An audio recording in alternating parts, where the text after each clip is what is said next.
આજના શ્રી મુકેશભાઈ જામસિંહભાઈ રાઠવાના અભિવાદન સમારોહની અંદર ઉપસ્થિત રાયસિંગપુરા ગામના ભાઈ બહેનો વડીલો, કવાંટ તાલુકામાંથી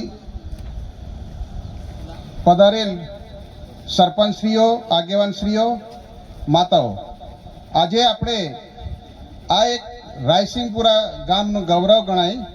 માત્ર રાયસિંગપુરાનું નહીં પણ આપણા જિલ્લાનું ગૌરવ છે.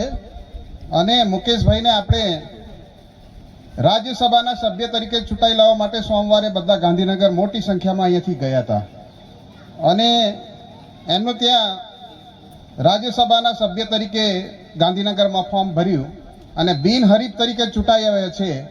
તો એ ખૂબ આનંદની વાત છે, આપણા માટે ગૌરવની વાત છે. તો આપણે બધા એ સાથે તાલીઓથી એમને વધાવીએ.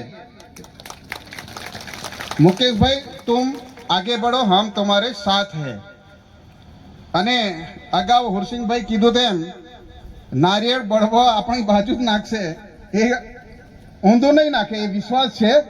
આપણા ક્ષેત્રનો ખૂબ સારો વિકાસ થાય અને આપણા જે વણ ઉકેલ્યા પ્રશ્નો છે, તનસિંહભાઈ સાહેબે વાત કરી તેમ, તો આપણા વણ ઉકેલ્યા પ્રશ્નોને પણ એમણે ધ્યાન આપશે.